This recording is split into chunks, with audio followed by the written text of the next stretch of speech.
One of the finest actors of TFI our forever favourite Brahmaji గారిని మాట్లాడవలసిందిగా request చేస్తూ ఉన్నాం. అందరికీ నమస్కారం అండి. ఇక్కడ కొంచెం ముందుకు రారా. యా, నేను చెబుదాం అనుకున్న పాయింట్లు అందరూ కవర్ చేశారు. నాకు మ్యాటర్ లేదు, ఇప్పుడు కంటెంట్ కూడా లేదు. మంచి కంటెంట్ ఉండి సినిమా చేసాం కాబట్టి పెద్దగా దాని గురించి ఎక్కువ మాట్లాడక్కర్లే.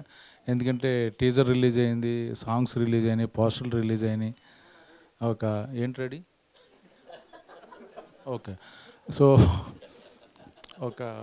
అందరం ఒక మంచి ప్రయత్నం చేసాం కష్టపడి. మీకు అందరికీ నచ్చుద్ది అనుకుంటున్నాను. ఒక్కోసారి అదృష్టం ఎలా ఉంటుందంటే, నాకు టైం చాలా బాగుంది అనుకుంటున్నాను, సడన్గా రానా గారు అన్ఎక్స్పెక్టెడ్గా పటక్కన ఆయన పైన ఉండడం, నేను కిందకి తీసుకురావడం, కొంచెం పబ్లిసిటీ బాగుంటుందని నాకు అనిపించింది. చాలా మనస్ఫూర్తిగా రానా గారికి థ్యాంక్స్ చెప్పుకుంటున్నాను. అలాగే మన హీరో తిరువురు నాకు పరిచయం లేదు, చాలా చాలా బాగా మాట్లాడాడు. అంటే సినిమాకి కనెక్ట్ అయితే ఎలా ఉంటుందన్న ఫీలింగ్ నాకు తెలిసిందన్నమాట. ఇదే ఫీలింగ్ ఆడియన్స్ కూడా రావాలని కోరుకుంటున్నాను. అండ్ దయాకి మంచి పేరు రావాలి, మా రాజిరెడ్డి గారికి బాగా డబ్బులు రావాలి. మీరందరూ చూస్తే ఆయన డబ్బులు వస్తే ఆయన నాకు డబ్బులు ఇస్తారు, ఎందుకంటే నేను డబ్బులు తీసుకోకుండా చేసాం మేము. దయచేసి మిమ్మల్ని అందరినీ కోరుకునేది అంటే, మీడియా వాళ్ళని కూడా నా డబ్బులు నాకు వచ్చేటట్టు ఏర్పాటు చేయండి ప్లీజ్.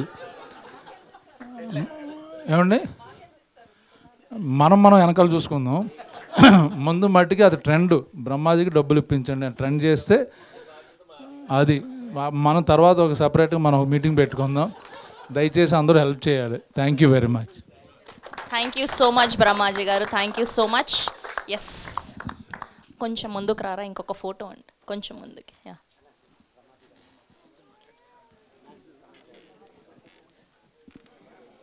ధ్రువన్ గారు రండి.